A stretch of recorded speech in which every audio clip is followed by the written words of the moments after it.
ನಿಯೋಲರ್ನ್ YouTube ಚಾನಲ್ಗೆ ಆತ್ಮೀಯವಾದಂಥ ಸ್ವಾಗತ. ಸ್ನೇಹಿತರೆ, ದ್ವಿತೀಯ PUC ಇಂಗ್ಲೀಷ್ ಲಿಟ್ರೇಚರ್ಗೆ ಸಂಬಂಧಿಸಿದಂತೆ ರೋಮಿಯೋ ಆ್ಯಂಡ್ ಜೂಲಿಯಟ್ ಯೂನಿಟ್ನಿಂದ ಕೇಳಲ್ಪಡಬಹುದಾದಂಥ 4 ಮತ್ತು 6 ಅಂಕದ ಪ್ರಶ್ನೆಗಳ ಕುರಿತಾಗಿ ಈ ಒಂದು ವಿಡಿಯೋದಲ್ಲಿ ಚರ್ಚೆ ಮಾಡೋಣ. ಈ ಡಿಸ್ಕ್ರಿಪ್ಟಿವ್ ಆನ್ಸರ್ಸ್ ಅನ್ನುವಂಥದ್ದು ಬಂದ ತಕ್ಷಣ ಕೆಲವು ಸಹಜ ಗೊಂದಲಗಳು ನಮ್ಮ ಮನಸ್ಸಿನಲ್ಲಿ ಮೂಡ್ತವೆ. 1 ಅಂಕದ ಪ್ರಶ್ನೆಯಾಗಿದ್ದರೆ ಒಂದು ಆ್ಯಕ್ಯುರೇಟ್ ಆದಂಥ ವರ್ಡ್ ಅಥವಾ ಪ್ರೇಸ್ ಅಥವಾ ಸೆಂಟೆನ್ಸನ್ನು ಬರಿತೀವಿ. ಎಲ್ಲರ ಉತ್ತರಗಳು ಕೂಡ ಒಂದೇ ರೀತಿಯಾಗಿರ್ತವೆ.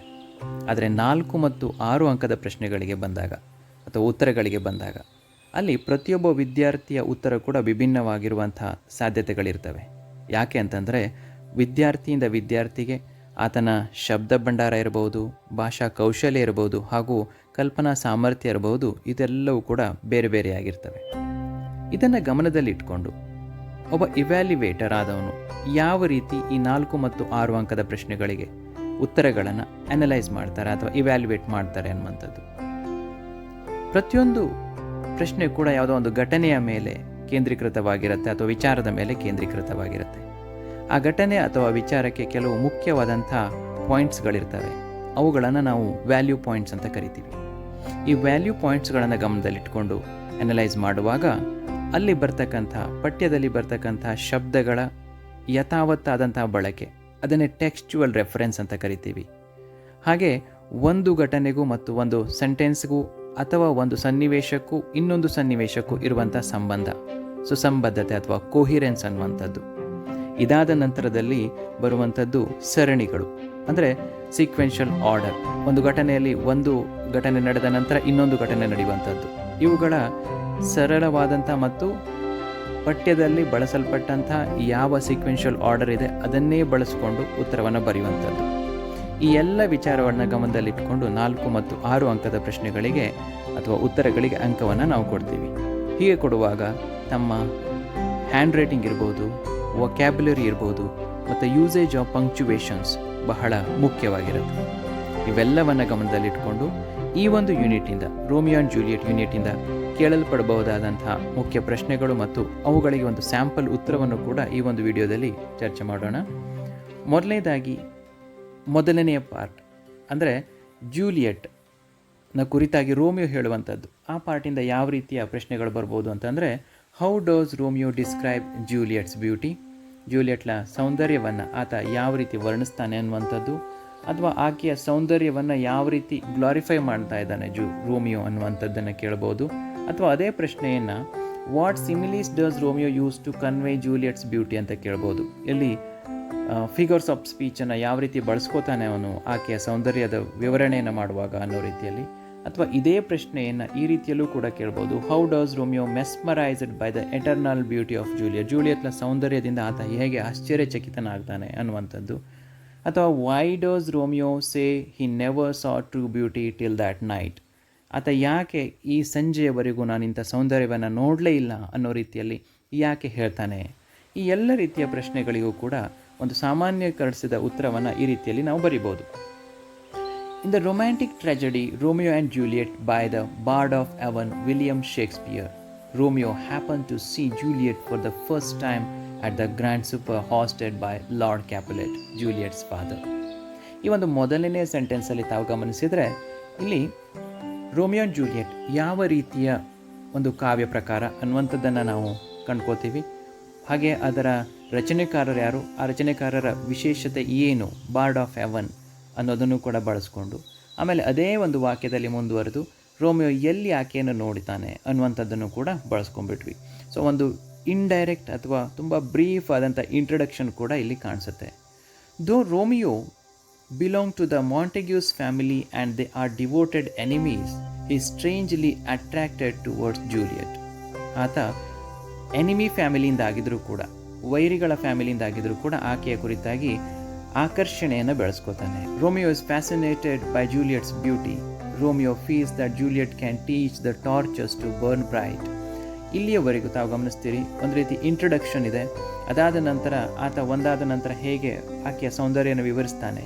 She can teach the torches to burn bright ಅಂತ ಹೇಳ್ತಿದ್ದಾನೆ, ಅದರ ವಿವರಣೆ ಇದೆ. Juliet's charms more than the brightness of light. ಆಕೆಯ ಚಾರ್ಮ್ ಅನ್ನೋದು ಏನಿದೆ ಅದು ನೂರಾರು ಟಾರ್ಚ್ಗಳ ಬ್ರೈಟ್ನೆಸ್ಗೂ ಮೀರಿದ್ದು ಅನ್ನುವಂಥದ್ದು. Juliet's beauty seems to be too rare and splendid that seem to hang upon the cheek of night as rich jewel in an Ethiop's ear.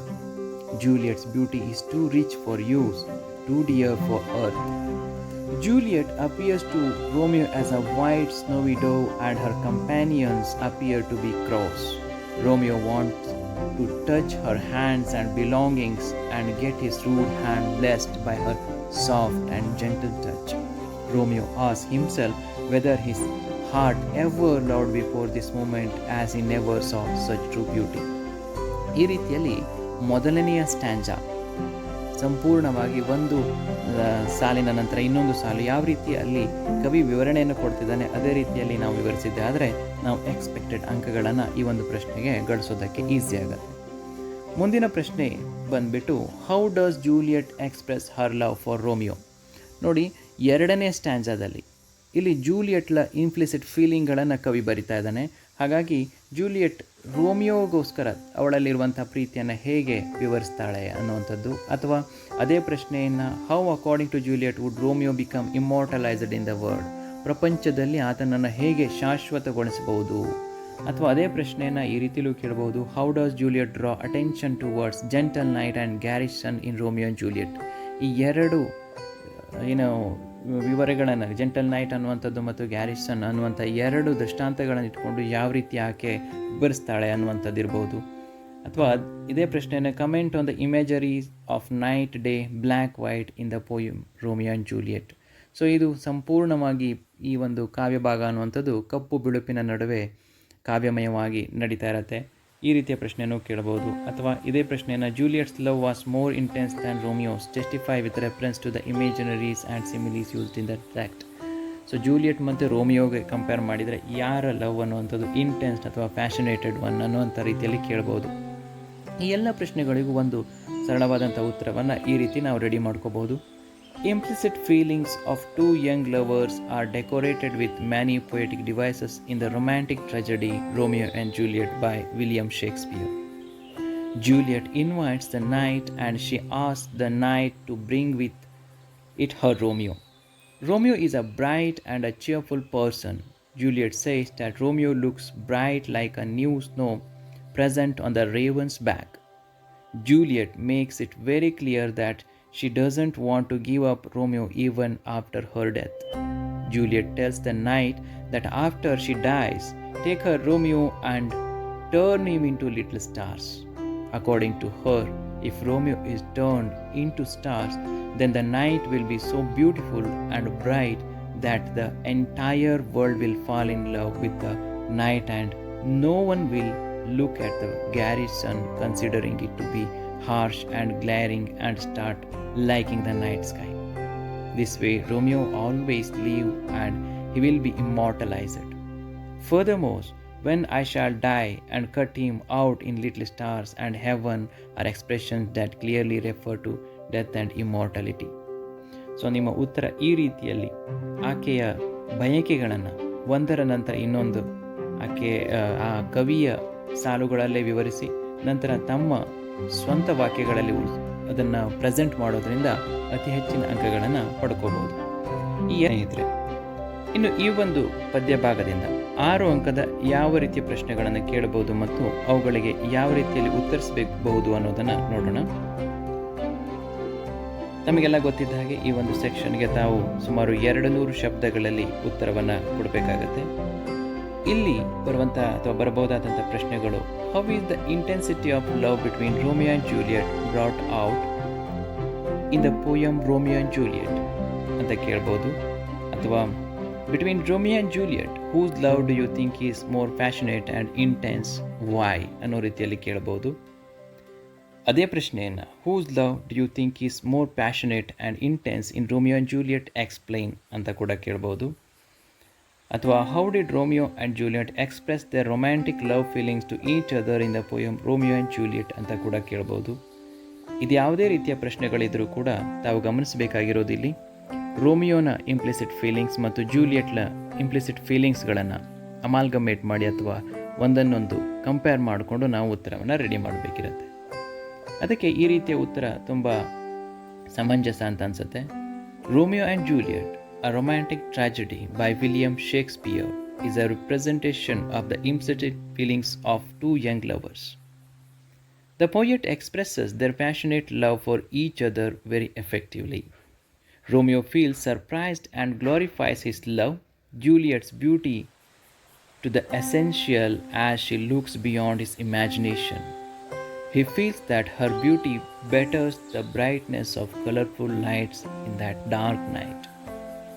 Through the simile, he compares Juliet's matchless beauty to a rich jewel in a black Ethiop's ear, and she seems shining in the dark cheek of night. Romeo is truly fascinated by her rare beauty and decides to watch her place of stand on the dance floor, which seems sacred spot after the dance. Though he is a handsome prince himself, he feels his rude hand to be blessed by touching her smooth and shiny hands. Finally, he self-introspects himself by asking whether his heart loved anybody before and clarifies that this is his first true love with Juliet. This is how Romeo brightly glorifies Juliet's perfect beauty in his speech. Juliet also equally feels a wonderful birth of love for Romeo, a man from the enemy family. She invites both the knight and her Romeo to come to her as soon as possible. She longs for the gentle knight to fall. In Juliet's imagination, Romeo seems as a bright day, though it is dark night. She believes that he brightens her life. He looks whiter than the new snow on a raven's back, which is compared to the night and glows by surpassing the dark night. She thinks that he definitely comes in the night to see her, as he cannot see her during day. She wishes to make her Romeo an immortal being by requesting the night to take him and cut him out in little stars in the sky after her death, so that he will make the face of heaven so fine. She convinces the night that Romeo replaces the gary sun by glowing in the night, then people stop to fear for night. She feels that people fall in love with night and forget to worship the sun in the whole world. In this way, Juliet expresses her implicit feelings towards Romeo and makes him an immortal and eternal being. Juliet's love was much more passionate and intense that of Romeo. So ಈ ರೀತಿಯಲ್ಲಿ ತಮ್ಮ ಉತ್ತರವನ್ನು ಬರೀಬಹುದು. ಬರೆದಿದ್ದೆ ಆದರೆ ತಮಗೆ expected marks ಸಿಗೋದು ಕೂಡ ಸುಲಭವಾಗುತ್ತೆ. So dear friends, 1ನೇ ಯೂನಿಟ್ ರೋಮಿಯೋ ಆ್ಯಂಡ್ ಜೂಲಿಯೆಟ್ಟಿಂದ ಕೇಳಲ್ಪಡಬಹುದಾದಂಥ ಪ್ರಮುಖ ಪ್ರಶ್ನೆಗಳನ್ನು ನಾವು ಡಿಸ್ಕಸ್ ಮಾಡಿದ್ದೀವಿ. ಮುಂದಿನ ಯೂನಿಟ್ಗಳ ಕುರಿತಾಗಿ ಇನ್ನಷ್ಟು ವಿಡಿಯೋಗಳಲ್ಲಿ ಭೇಟಿಯಾಗೋಣ. Thank you.